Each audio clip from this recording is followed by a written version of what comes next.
नमस्कार, N K news में आपका स्वागत है। रुख करते हैं हरियाणा डायरी की मुख्य खबरों की ओर। हरियाणा के मुख्यमंत्री नायब सिंह सैनी ने केंद्रीय बजट को लेकर बुधवार को एक प्रेस कॉन्फ्रेंस की। आयोजित प्रेस कॉन्फ्रेंस में उन्होंने बजट को आत्मनिर्भर भारत की तस्वीर पेश करने वाला बताया है। पत्रकारों से बातचीत में सीएम नायब सिंह सैनी ने कहा कि इस बजट में विकसित भारत के स्तंभ गरीब, युवा, महिला और किसानों को केंद्र में रखा गया है। बजट में आर्टिफिशियल इंटेलिजेंस, रोबोटिक, बायोटेक और साइबर सिक्योरिटी जैसी तकनीकों के लिए 10,000 करोड़ रुपए का विशेष फंड रखा गया है। इसका सीधा लाभ गुरुग्राम, फरीदाबाद, पंचकुला और रोहतक जैसे शैक्षणिक व तकनीकी केंद्रों को मिलेगा। साथियों, केंद्र सरकार का यह बजट ये एक वित्तीय दस्तावेज नहीं है, बल्कि यह भारत की उस तस्वीर को पेश करता है जिसमें भारत आत्मनिर्भर, प्रतिस्पर्धी और सामाजिक रूप से संवेदनशील ये बजट है वो दिखाई देता है। साथियों, देश के यशस्वी प्रधानमंत्री आदरणीय नरेंद्र मोदी जी के नेतृत्व में यह बजट इस बजट में विकास भी है, इस बजट में विश्वास भी है। और साथियों, इस सिद्धांत पर आधारित यह बजट है कि हरियाणा जैसे अग्रणी राज्य के लिए इसमें अपार अवसर निहित हैं। इसके आगे सीएम सैनी ने कहा कि केंद्र में देश की अर्थव्यवस्था को गति देने के लिए सार्वजनिक पूंजीगत व्यय को लगभग 12,20,000 करोड़ रुपए तक बढ़ाया गया है, जबकि युवा कौशल विकास व शिक्षा क्षेत्र के लिए 1,39,000 करोड़ रुपए का प्रावधान किया गया। इसी क्रम में सीएम सैनी ने कहा कि स्टार्टअप और उद्यमिता के लिए भी 7,500 करोड़ रुपए के प्रावधान से हरियाणा का स्टार्टअप इकोसिस्टम मजबूत होगा।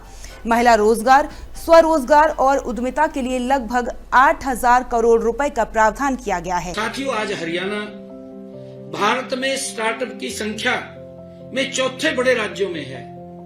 आप देख रहे हैं, लगातार हमने अपने बजट के अंदर भी स्टार्टअप से बातचीत की, उनसे हमने सुझाव भी लिए हैं। वर्तमान में हरियाणा में 9100 से अधिक मान्यता प्राप्त स्टार्टअप्स हैं। प्रदेश में 19 यूनिकॉर्न्स हैं और इसके लिए 250 से अधिक फॉर्च्यूनर 500 कंपनियां भी यहां पर हैं।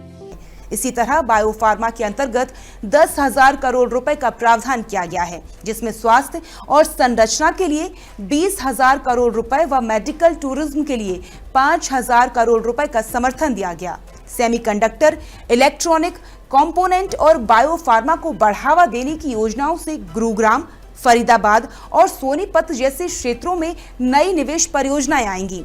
इससे गुरुग्राम, पंचकुला, रोहतक और करनाल जैसे क्षेत्रों में फार्मा क्लस्टर, मेडिकल कॉलेज और आधुनिक अस्पतालों को नई गति मिलेगी। यह बजट हरियाणा के लिए एक बड़ा अवसर ये बजट लेकर के आया है। इस स्वास्थ्य के बजट में बायोफार्मा की बात हो, ये बायोफार्मा शक्ति पहल के अंतर्गत 10,000 करोड़ रुपए का प्रावधान किया गया है। इसमें स्वास्थ्य अवसंरचना के लिए 20,000 करोड़ रुपए, मेडिकल टूरिज्म के लिए 5,000 करोड़ रुपए का प्रावधान इसमें किया गया है।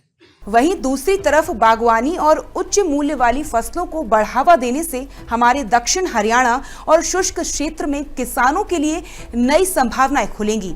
इसके साथ ही कृषि और संबद्ध क्षेत्रों के लिए 1,62,000 करोड़ रुपए बागवानी और उच्च मूल्य वाली फसलों को बढ़ावा मिलेगा।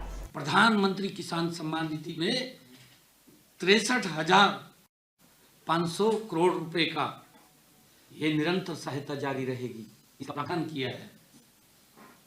और साथियों, मैं बताना चाहता हूं, भारत विस्तार योजना से हमारे किसान डिजिटल एआई आधारित कृषि प्लेटफॉर्म से सीधे जुड़ सकेंगे। और साथियों, उन्हें मौसम की जानकारी हो, मिट्टी के परीक्षण की बात हो कि खेत में क्या डालना क्या नहीं डालना है, बाजार की सटीक जानकारी उन तक पहुंचेगी और इसमें बेहतर निर्णय वो कर सकेंगे। हरियाणा डायरी में फिलहाल इतना ही। आप बने रहिए MK न्यूज के साथ। नमस्कार।